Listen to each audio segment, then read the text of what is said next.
quand vous variez votre alimentation, vous ne risquez rien parce qu'il y a toujours un effet dose. Autrement dit, vous pouvez manger du jambon avec des nitrites. Si vous en mangez une fois dans la semaine, il ne se passera rien. Vous pouvez manger n'importe quel plat préparé. Si c'est une fois dans la semaine, il ne se passera rien. Quand vous varierez vos fruits, vos sources de protéines, etc., vous allez distribuer le risque en quelque sorte. Donc, il n'y a plus de risque à ce moment-là. C'est pour ça qu'il y a un truc qui a disparu de nos jours, c'est la transmission alimentaire. C'est-à-dire qu'avant, on mangeait comme mangeaient nos parents, nos grands-parents.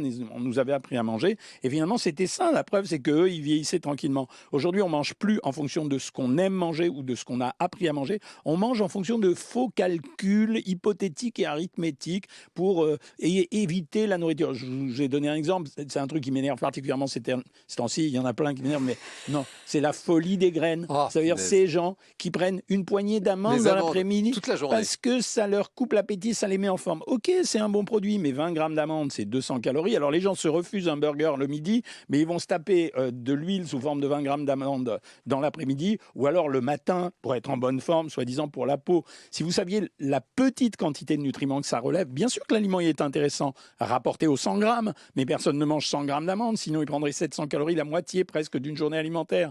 Donc, ça fait partie de ces aliments magiques dont on fait la promotion. Chaque année, on a le nouveau. Vous avez connu les cranberries, vous avez connu les graines de chia. En ce moment, vous avez les amandes. Et l'année prochaine, ça sera peut-être la poudre de baobab. Donc, on n'en sait rien. Mais voilà, ça frappe les esprits. On appelle ça en nutrition la pensée magique. Vous achetez quand même des trucs en supermarché ou parce que vous en avez analysé 700. Bien sûr. Il y en a plein. Il y en a plein qui sont bons quand même. On va vous rassurer, vous qui nous écoutez, pas tout n'est mauvais. Bien sûr. Quand j'ai fait la promotion dans les télés des petits beurres, oui, le petit beurre, il est super bien composé. Le yaourt de base, c'est un produit naturel, c'est juste du lait avec des ferments. Quand vous achetez une salade qui est sous vide mais qu'elle n'a pas été assaisonnée, c'est un bon produit. Quand vous achetez un plat préparé que vous avez choisi à l'avance, ça peut être un bon produit. Bien sûr qu'il y a bien de bons produits. Le camembert reste un bon produit, la mozzarella reste un bon produit, la feta reste un bon produit. Il y a plein de produits comme ça. On va acheter tout ça ce soir. Alors justement, j'ai regardé votre livre avec attention. Alors on le dit pour nos auditeurs, c'est très très bien fait parce que c'est comme à la circulation, il y a le vert, le rouge. Hein, donc il y a le feu vert, il y a le feu rouge.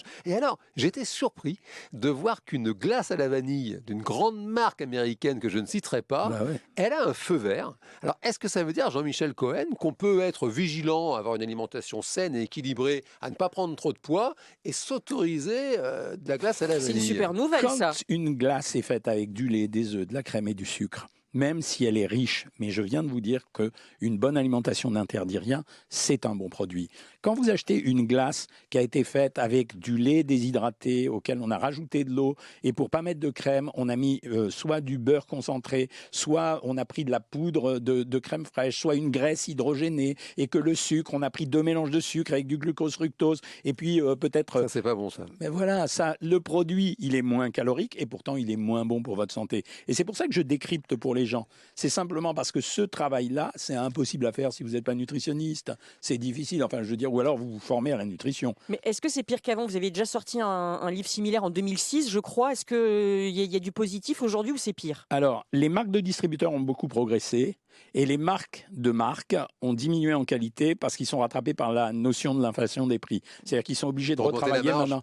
Oui, j'ai montré par exemple qu'avant, ils avaient une même recette qui comprenait du saumon, parce que j'ai les tableaux d'il y a 10-15 ans, qui comprenaient 80 grammes de saumon. Elle passe du jour au lendemain à 60 grammes de saumon. Ben, c'est 20 grammes, c'est 4 grammes de protéines en moins. Voilà. Et alors, pour continuer sur le saumon, enfin en l'occurrence le cabillaud, j'ai lu le tarama, c'est que de l'huile en fait. Ben, c'est dégueulasse. Le tarama, s'il n'est pas fait maison, il est pourri. Ouais. Vous avez maximum dans les meilleures marques 40% d'œufs de cabillaud, alors que la vraie recette, il y a beaucoup plus de cabillaud. Et c'est mélangé soit avec de la crème, soit avec de la margarine, soit avec une très bonne huile. Et là, c'est un salmigondi de substance. Oui, c'est que du gras, pratiquement. C'est surtout du sel. Les gens aiment ça parce qu'ils aiment le goût fumé, le goût du sel. Et puis parce qu'il y a ce côté exotique. Ne parlons même pas du surimi, qui est un mélange graisse, sucre et faut pas y aller sur un peu de poisson qui a été décortiqué chimiquement. Les compotes aussi, c'est pas terrible.